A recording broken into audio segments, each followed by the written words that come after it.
Hello everybody, welcome back to the Praetorian. I'm Roger Hanson, and tonight I will be doing another note that I have on my Facebook notes, which I'm trying to transfer from Facebook notes into videos. This note I did on May the 6th, 2009, and it's called Neuropsychiatry. This isn't a part of the history videos that I've been making about historical events and people. It's about neuropsychiatry. So I will have this in my commentary section on my Facebook page, The Praetorian, and just like all the other ones on YouTube, this video will be in my Praetorian playlist, so if you guys want to see it again later, you can. Alright, so with that all said, let me go ahead and get started with the reading. Neuropsychiatry is the branch of medicine dealing with mental disorders attributable to diseases of the nervous system.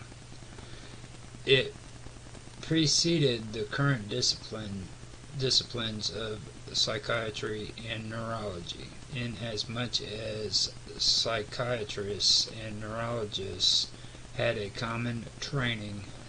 Yodevsky and Hill, 2002. However, neurology and psychiatry subsequently split apart and are typically practiced separately. Nevertheless, neuropsychiatry has become a growing subspecialty of psychiatry, and it is also closely related to the field of behavioral neurology, which is a subspecialty of neurology that addresses clinical problems of cognition and or behavior caused by brain injury or brain disease. Behavioral neurology, neuropsychiatry fellowships are jointly accredited through the United Council of Neurological Subspecialties, or the UCNS, in a manner similar to how the specialties of psychiatry and neurology in the United States have a joint board for accreditation, the American Board of Psychiatry and Neurology, which is the ABPN. Okay. The case for the rapprochement of neurology and psychiatry. Given the considerable overlap between these subspecialties, there has been a resurgence of interest and debate relating to neuropsychiatry in academia over the last decade, e.g., Yodevsky, S.C., and Hills, E.H., 2002.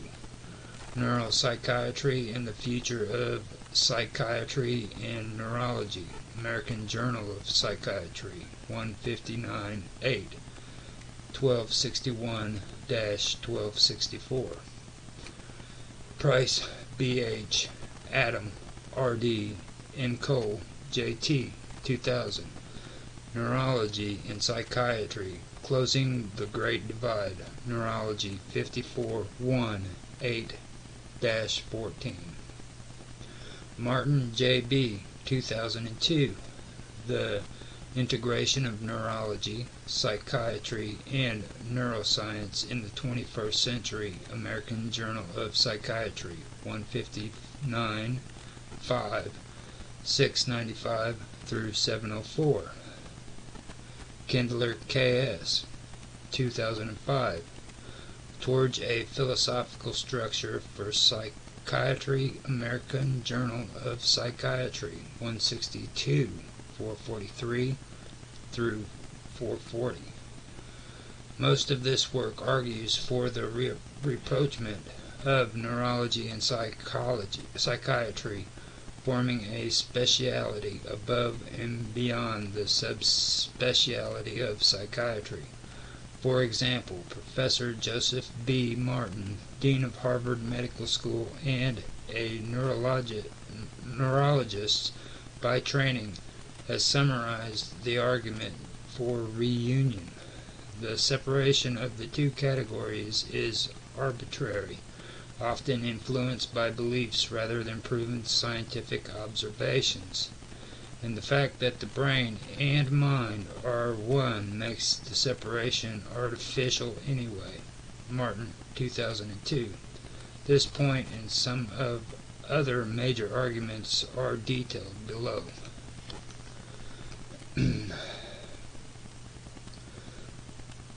Mind-brain monism.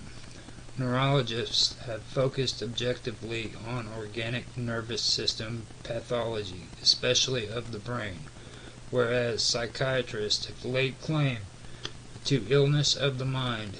This antipodal distinction between brain and mind as two different entities have characterized many of the differences between the two specialities.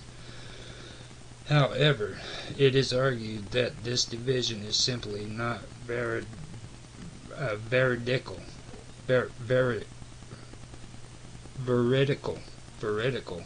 A plethora of evidence from the last century of research has shown that our mental life has its roots in the brain. See Martin, 2002. Brain and mind are argued not to be discrete entities, but just different ways of looking at the same system. Marr, 1982. It has been argued that embracing this mind-brain monism is important for several reasons. Firstly, rejecting dualism logically implies that all mentation of biological, and so immediately there is a common research framework in which understanding and thus treatment of mental suffering can be advanced. Secondly, it removes the widespread confusion about the legitimacy of mental illness. All disorders should have a footprint in the brain-mind system.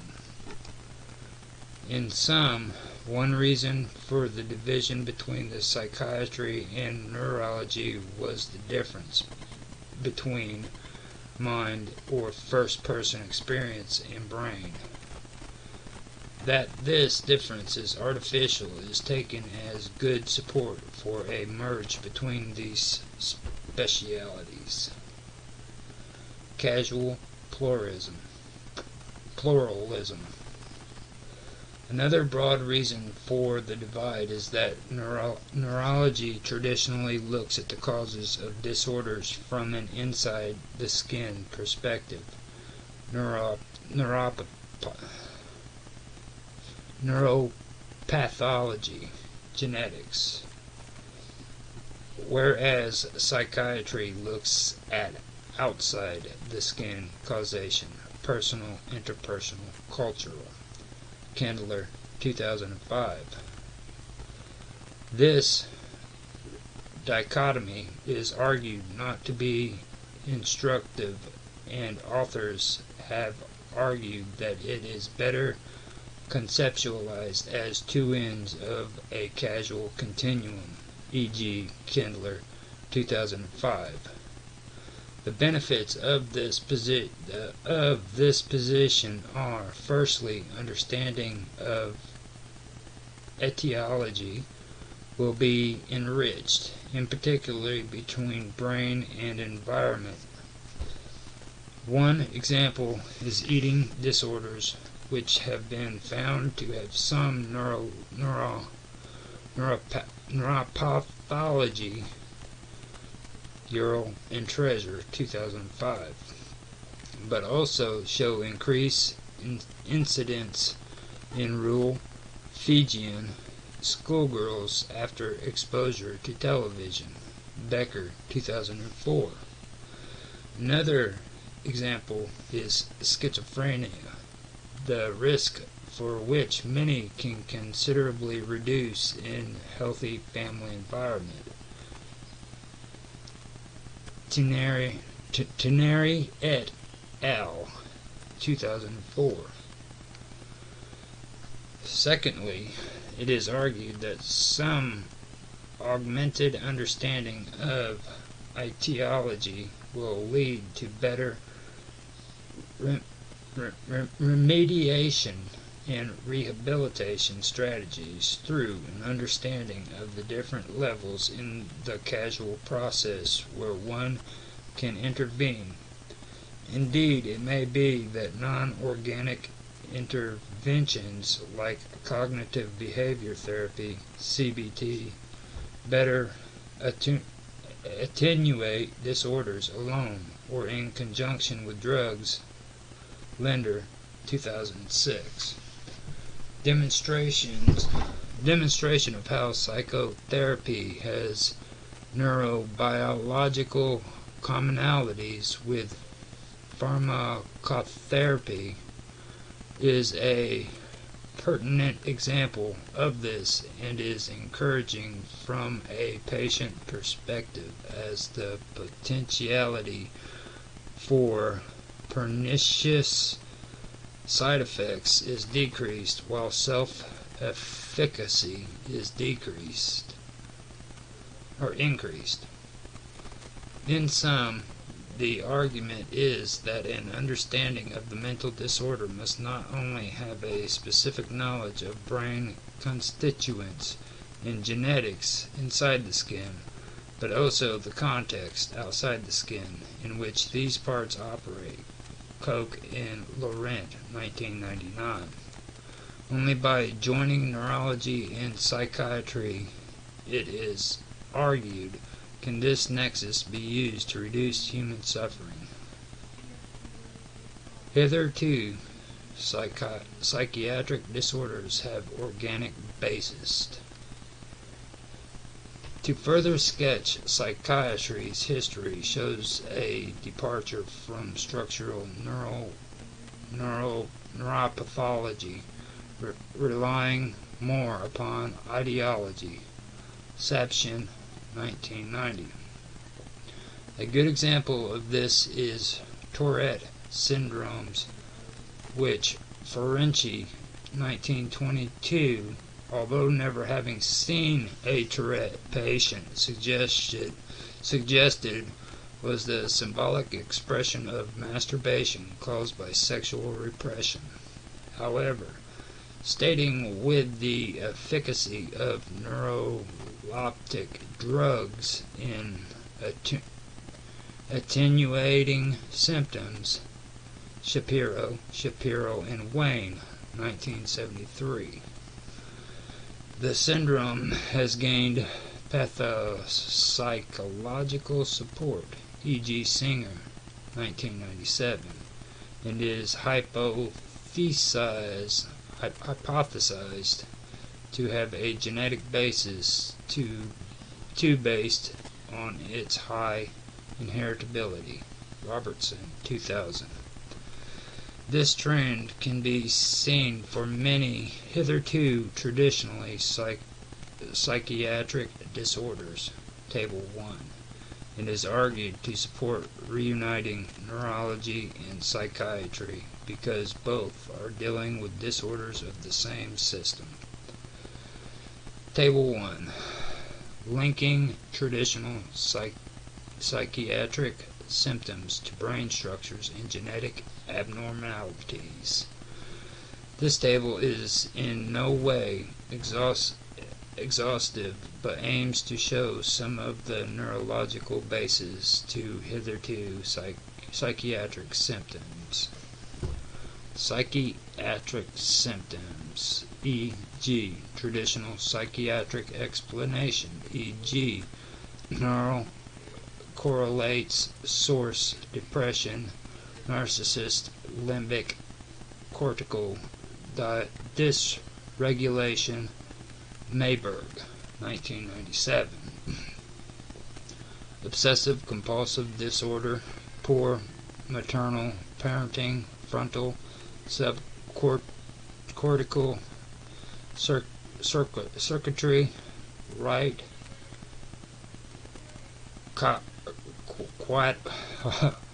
caudate activity, Saxena et al., 1998.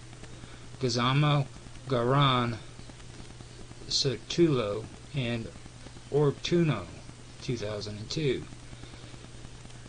Schizophrenia, narcissistic, poor material parenting, escapism, unresolving feelings of homosexuality, NMDA receptor activation in the human prefrontal cortex, Ross et al., 2006. Visual hallucination, retinogenital tract, ascending brainstem, modulatory structures, Moselin, Walter Fang, Balakolis, 2006. Auditory hallucinations, frontotemporal functional connectivity, Shergill et al., 2000. Eating disorder, poor material parenting, atypical serotonin system, right frontal and temporal lobe damage, K et al., 2005. Uher and Treasure, 2005. Bipolar disorder, narcissist, potential cortex and hippocampus, anterior cingulate, amygdala, Barrett et al., 2003. Uter, Fried, and Kleinman, 2000. Improved patient care. Further, it is argued that this nexus will allow a more refined nosology of mental illness to emerge, thus helping to improve remediation and rehabilitation strategies beyond current ones that lump together ranges of symptoms.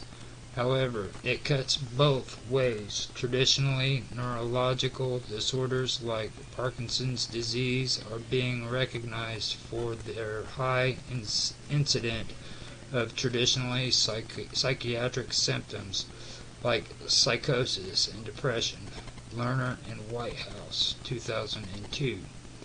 These symptoms, which are largely ignored in neurology, Radofsky and Hell, 2002, can be addressed by neuropsychiatry and lead to improved patient care. In sum, it is argued that patients from both traditional psychiatry and neurology departments will see their care improved following a reuniting of the specialities.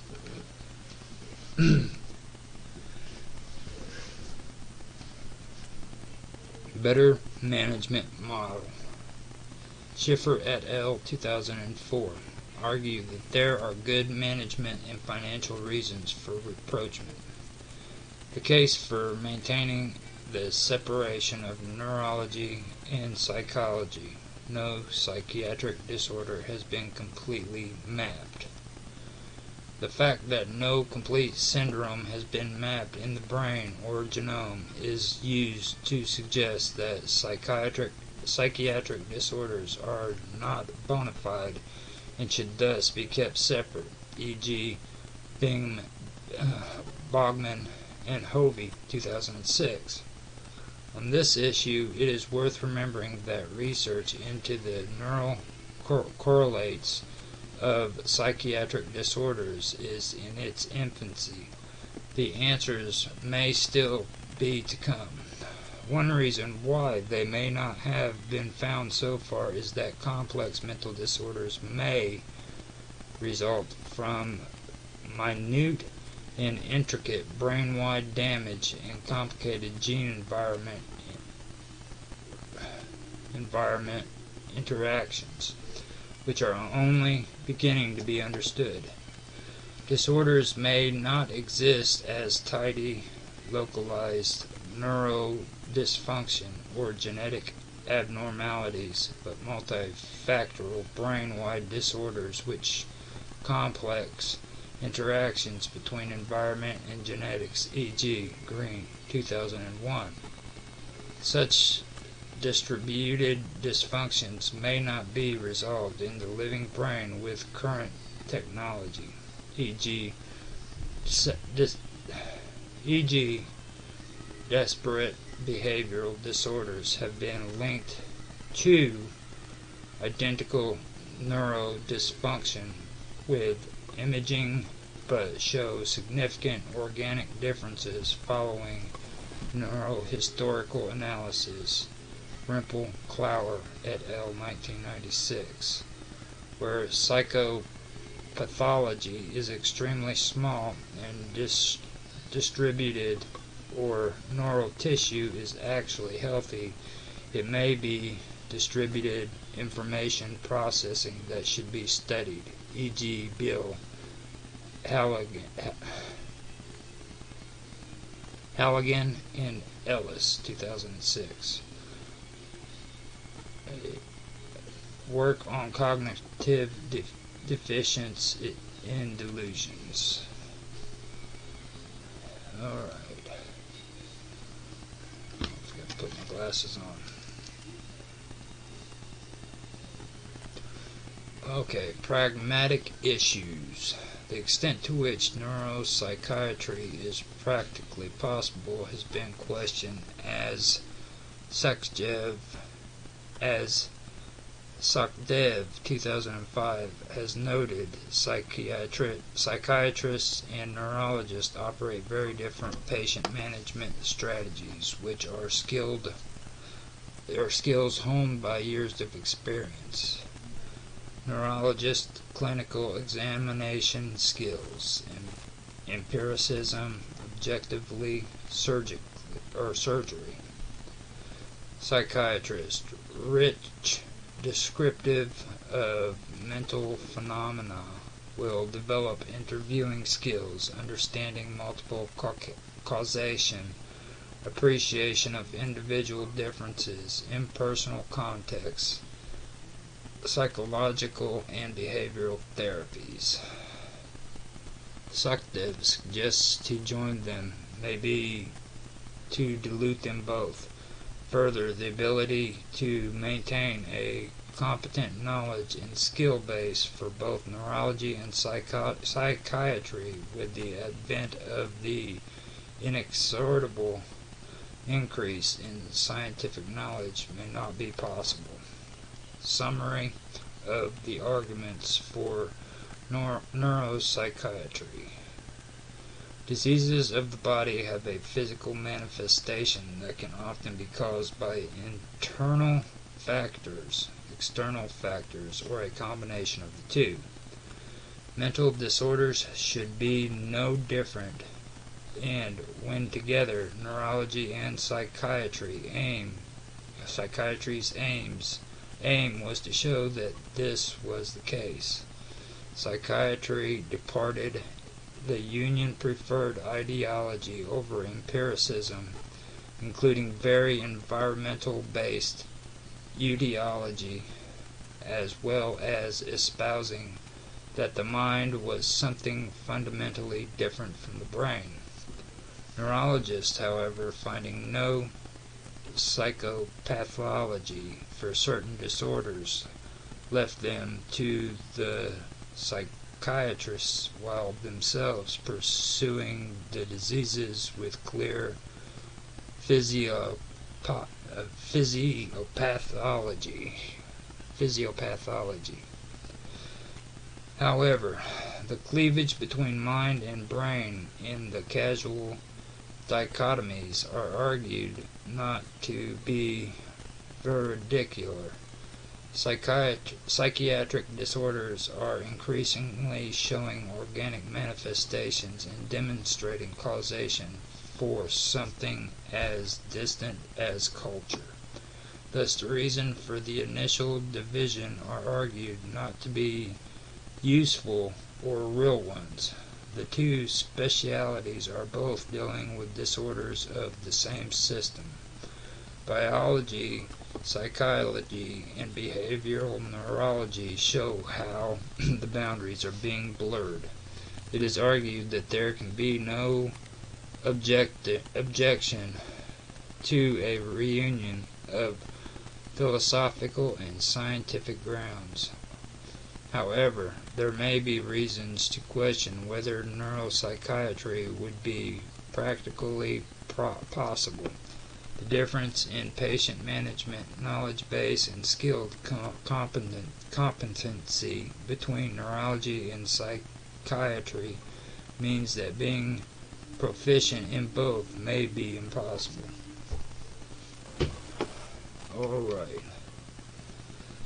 so that is the end of my reading. I hope that you enjoyed it. If you like this video, please like, subscribe, share, make comments, give feedback. I'd love to hear what you have to say, and thank you for listening.